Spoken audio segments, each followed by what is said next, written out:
Sienna Frost couldn't remember the last time luck had been on her side. Nursing what remained of her Syntha whiskey, watched dilapidated freighters drift past the viewport of Helios Stationa, floating junkyard at the edge of colonized space. Where people ended up when they had nowhere else to go? Another. The bartender, a burly woman with intricate circuitry implants running along her temples, gestured to Sienna's empty glass. "Can't afford it," Sienna replied, flicking the glass. Across the countertop, it missed the collection tray, clattering to the floor. Story of my life, missing the target. 4 years ago, she'd been the most promising propulsion engineer in the interstellar fleet. Now at 34, she was unemployed and calculating which non-essential organ might fetch enough credits to cover another week's docking fees. "Any repair jobs going?" Sienna asked, already knowing the answer. The bartender snorted. "It's not for someone who can't even aim at a collection tray." She paused, then nodded toward a group huddled around a holotable. Though those traders might have something, it's for rough-looking spacers with the characteristic pallor of those who rarely set foot on planets were engaged in an animated game of stellar hold. A messy pile of credits and trinkets formed the pot. At the center of the table, Sienna approached just as one of them threw down his cards with a string of curses. "Looks like I'm missing all the fun," she said, forcing a smile. The eldest trader, a woman with a cybernetic eye, that word softly as it focused, looked up. "You want in?" Entries 50 credits. 50 credits exactly what Sienna needed for her. Docking fees, and precisely what she didn't have. "I'll fix whatever's broken on your ship instead," she offered. The trader laughed. "Nothing broken that 50 credits won't fix better." She paused, eyeing Sienna with sudden interest. "Oh, I might have something else you could buy in with." From beneath a table, she produced what looked like a twisted piece of metal. Dark bronze with faint emerald lines etched across its surface. It was roughly the size of Sienna's forearm. "What's that supposed to be?" Sienna asked. "Fragment of an old hull." "Worthless to me," the trader shrugged. "I'll put it in for 12 drinks. You win, it's yours. You lose, you buy me the drinks." Sienna knew she should walk away, but the familiar rush of possibility, the same feeling that had gotten her expelled from the fleet for dangerous propulsion experiments, surged through her. "Deal," she said, sliding onto an empty stool. 3. Hands later, Sienna stared in disbelief at her winning cards. The old trader cursed, shoving the twisted metal toward her. "Take your junk," she growled. "Not worth the cargo space anyway." As Sienna reached for her prize, the bartender called, "Out." "Hey, who's paying for those drinks you promised?" The trader was already heading for the door. "Ask the winner." Sienna sighed, looking down at her worthless prize. Just another bad decision to add to her collection. She grabbed the metal fragment, surprised by how light it felt despite its size. As her fingers made contact with the smooth surface, something unexpected happened. The faint emerald lines began to glow, pulsing with increasing intensity. The piece warmed in her hands. She nearly dropped it when a soft, androgynous voice emanated from within. "Guardian genetic signature detected. Initiating legacy. Bonding." The green glow intensified, spreading up Sienna's arms like liquid light. Round the bar, patrons backed away, drinks forgotten. "What did you do?" the bartender demanded. "Nothing. It's doing this on its own." The voice spoke again, louder now. "Legacy protocol activated. Meridian responding. We're locating primary hull sections. Reintegration commencing." A tremor ran through the station. Emergency alarms began to wail. "Station. Alert," an automated voice announced. "Unknown energy signature detected in docking bay 12. All personnel, evacuate immediately." The bartender pointed at the door. "Out. Now." Sienna stumbled outside, still clutching the glowing metal. The station corridors were filled with confused people rushing in all directions. She pushed through the crowd toward docking bay 12, drawn by an inexplicable urge. When she arrived, the sight before her stole her breath. Docking bay 12 had transformed. What was once empty space now held a ship unlike anything Sienna had ever seen. Fragments of metal were flying in from all directions, assembling themselves around a central core. The piece in her hands tugged forward with magnetic urgency. "Wait, I didn't agree to this." Sienna dug in her heels. The voice spoke one final time before the fragment tore itself from her grasp and joined the assembling vessel. Agreement? Irrelevant. You are the Guardian, I am Meridian, we are bound. Us. The last pieces locked into place, Sienna found herself staring at a sleek craft, perhaps 50 meters long with an elegant predatory shape. Its hull was dark bronze with emerald lines tracing complex patterns across its surface. A boarding ramp extended, touching down precisely at Sienna's feet. The station's security alarm blared louder. Unauthorized vessel in docking bay 12. Security. Teams en route, Sienna knew she should run. Yet something curiosity, destiny, or just plain desperation made her place her foot on the ramp. The moment she did, the ship seemed to sigh with satisfaction. The ramp raised behind her, sealing her inside as the vessel's engines hummed to life. What have I gotten myself into? Sienna whispered. You have reclaimed your legacy, Guardian, Meridian answered, surrounding her from all directions. Welcome, aboard the flagship of the Solaron fleet. I'm not a guardian of anything, Sienna protested. I'm a washed-up engineer who can't even afford a drink. Genetic analysis confirms guardian lineage. Protocols dictate absolute obedience to Solaron inheritors. Sienna collapsed into what appeared to be the captain's chair as Meridian detached from the station. Through the view screen, she watched as security vessels scrambled to pursue. They're going to shoot us down, she exclaimed. Negative. Their weapons are insufficient. However, I will engage stealth protocols to avoid unnecessary conflict. The pursuing ship suddenly slowed, their pilots looking confused as their target seemingly vanished. Did you just make us invisible? Sienna asked. Simplified explanation, yes, Meridian confirmed, hours later. As they drifted through an asteroid field at the edge of the system, proximity alarms blared. A small, heavily armed vessel had appeared seemingly from nowhere, weapons charged. Guardian, Meridian announced, we are being hailed. The view screen activated, revealing a man with sharp features and calculating eyes. His dark hair was cut short, and the scowl on his face suggested he wasn't calling to welcome her to space. Sienna Frost, he said, voice cold as vacuum. I'm Dominic Reed. You have something that doesn't belong to you. How do you know my name? Sienna demanded. Make it my business to know who I'm hunting, he replied. That ship you're flying doesn't match any known registry. Its energy signature is lighting up monitors across 3 systems. I won it fair and square, Sienna retorted. Dominic's laugh was humorless. Oh, that's not how the Obsidian Protocol. Seize it. They're offering enough credits to buy a small moon for whoever brings it in. Hand it over, and I might let you walk away. The Obsidian Protocol? Sienna frowned. Never heard of them. They're the reason your new ship was in pieces. And they're why you'll be dead within 48 hours if you don't surrender it. Before Sienna could respond, Meridian spoke. Warning. 3 Obsidian Protocol vessels detected entering the system. Estimated intercept in 17 minutes. Dominic's expression shifted. There, Dad. That's not possible unless... His eyes narrowed. Unless they're tracking my ship, he cursed. They used me to find you. What do we do? Sienna asked, panic rising. We?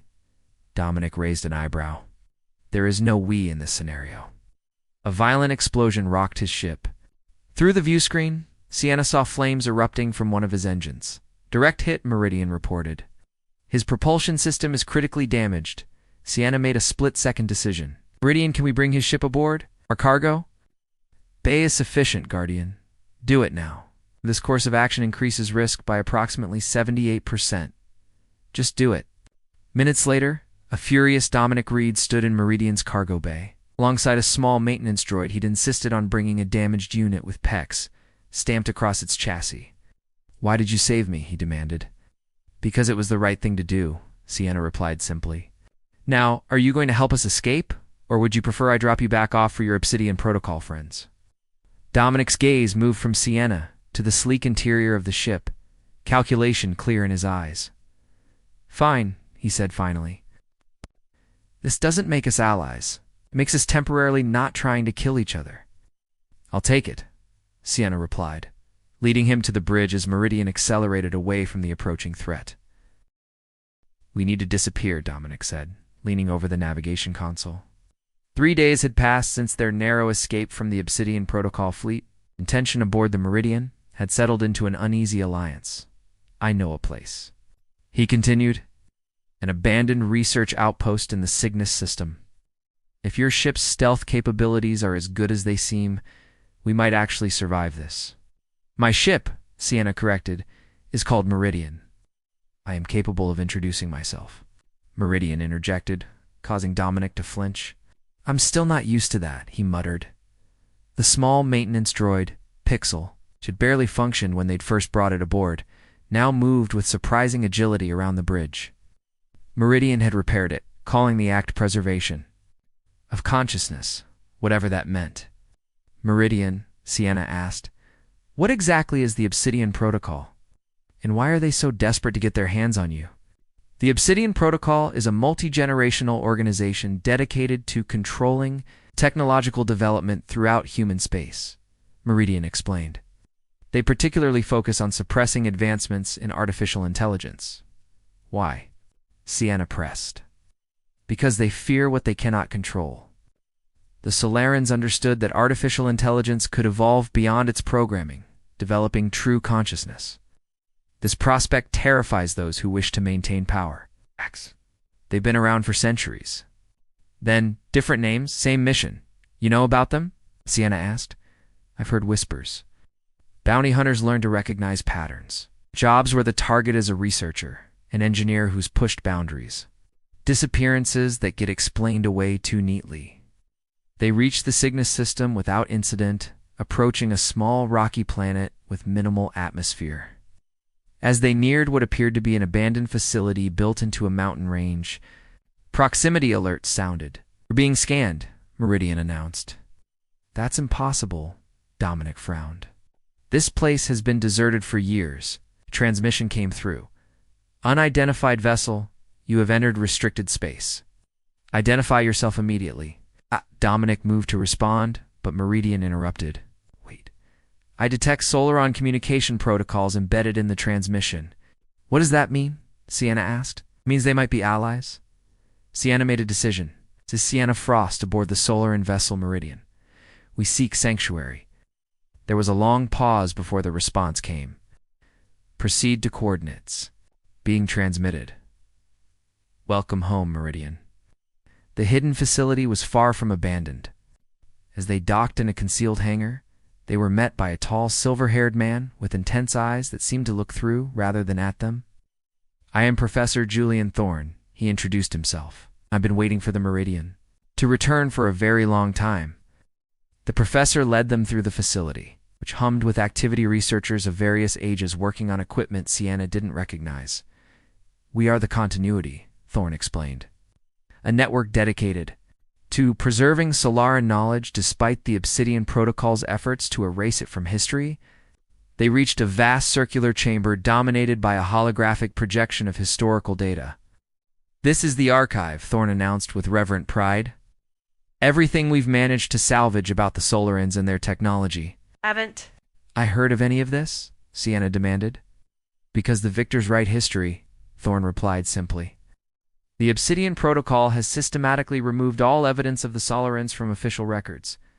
As Thorne explained the true history of an advanced civilization that had achieved harmony between human and artificial intelligence before being deliberately erased, Sienna noticed Dominic standing unusually close to her, his hand brushed against hers, lingering just long enough to send warmth spreading up her arm.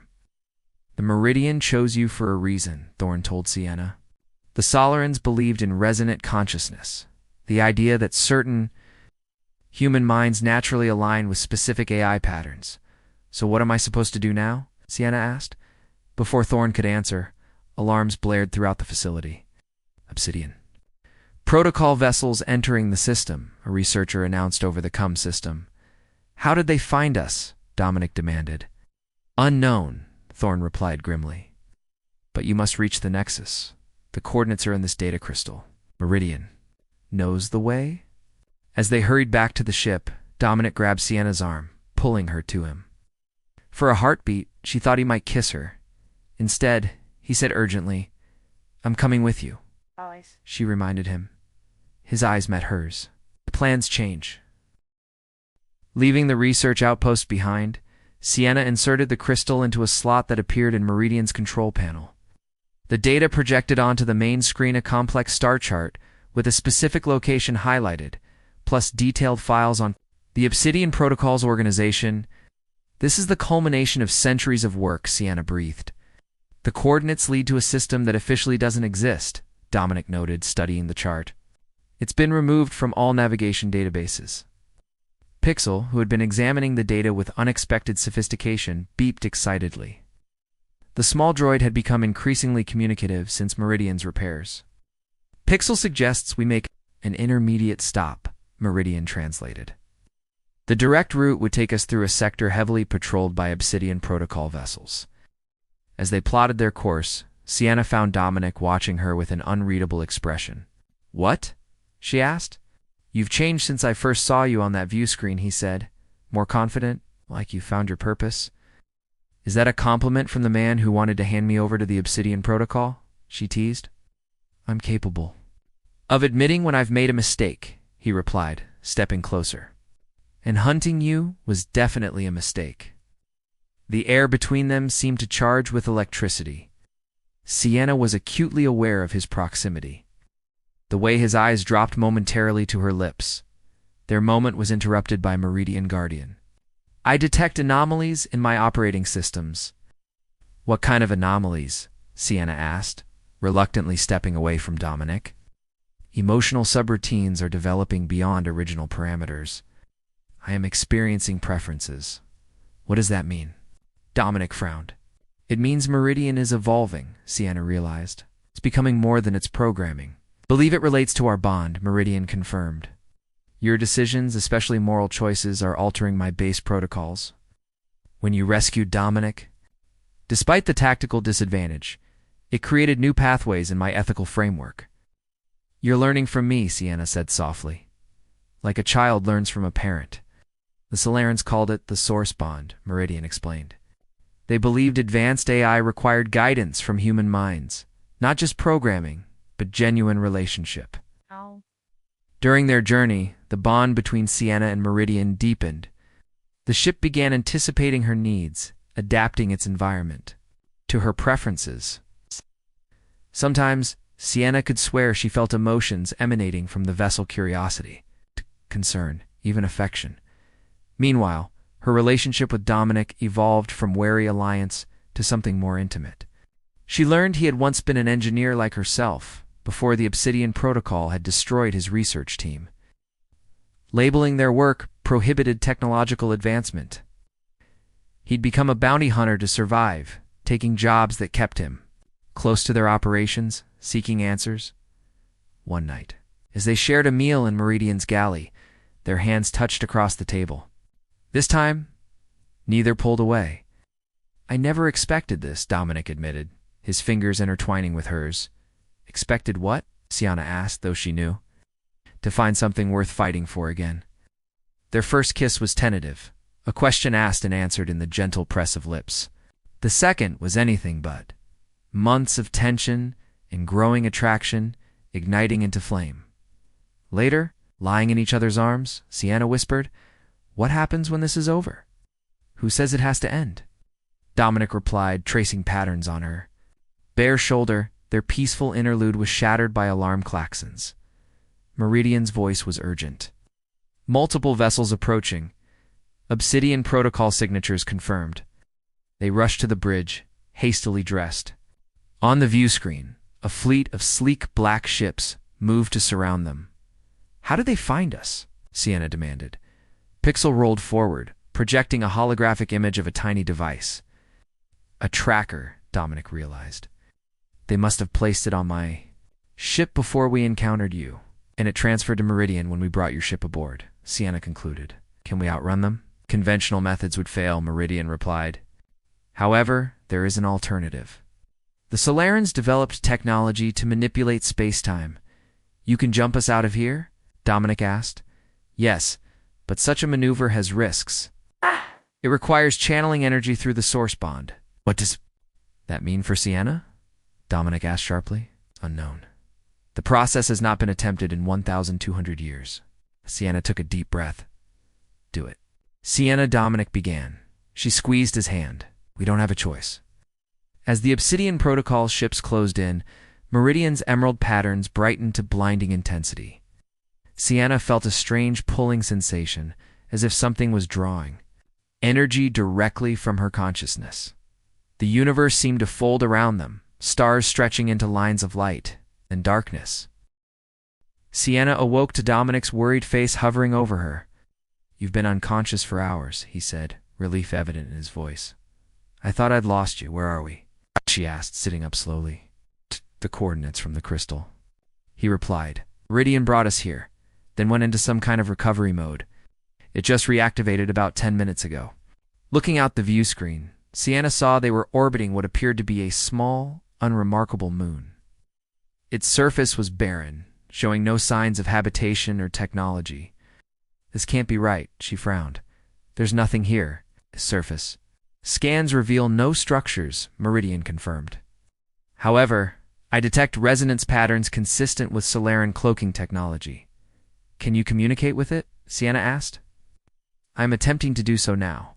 Moments later, the seemingly empty space before them shimmered, revealing an enormous installation built into the moon's surface. It was beautiful and alien graceful spires and domes constructed of materials that seemed to absorb and reflect light simultaneously. The Solaran Nexus, Meridian, announced with what sounded like reverence. The heart of their civilization. As they approached, a docking bay opened to receive them. Inside, they found not the bustling research facility they had expected, but a vast silent chamber. The only light came from faintly glowing patterns in the walls, reminiscent of Meridian's emerald lines. It appears to be dormant, Dominic observed. As they explored, not dormant, Meridian corrected. Waiting. They reached what seemed to be a central chamber. In its center stood a crystalline structure resembling a throne. What is this place? Sienna asked. The interface, Meridian replied, where guardians communed with the Nexus. Sienna approached the crystal throne cautiously.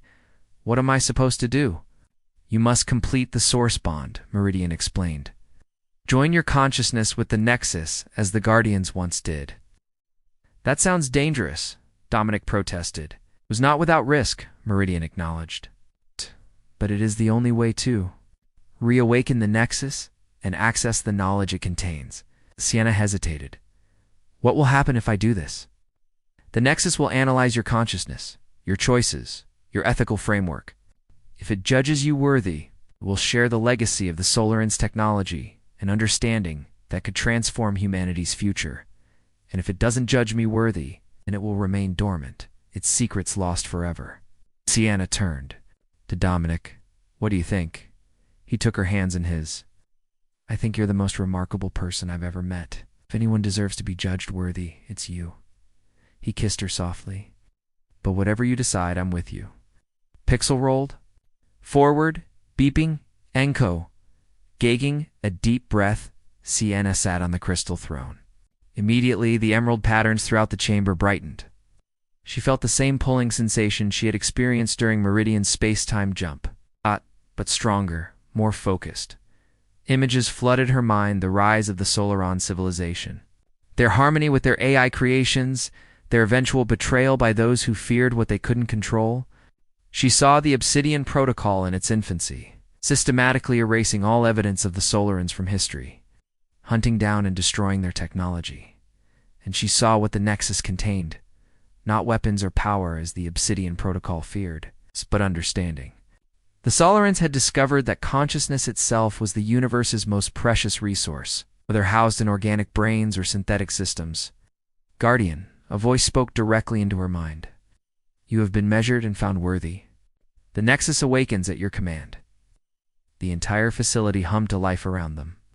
Dormant systems activated, holographic displays appeared, and a soft radiance filled the chamber. What's happening? Dominic asked, eyes wide. It's accepting me, Sienna replied, her voice distant. Showing me everything. The moment was interrupted by alarms from Meridian. Obsidian Protocol vessels detected entering the system. They have tracked our unique space-time signature. Reality crashed back. How long do we have? Sienna demanded. 20. Minutes, perhaps less, Meridian replied. What can we do? Dominic asked. We can't fight an entire fleet. Sienna closed her eyes, accessing the knowledge newly available to her through the Nexus. We don't have to fight them. The Nexus can broadcast the truths and the complete, unaltered history of the Solarans to every communication system in colonized space. Once people know what's been hidden from them, the Obsidian Protocol loses its power. Will that be enough? Dominic asked. It has to be, Sienna replied.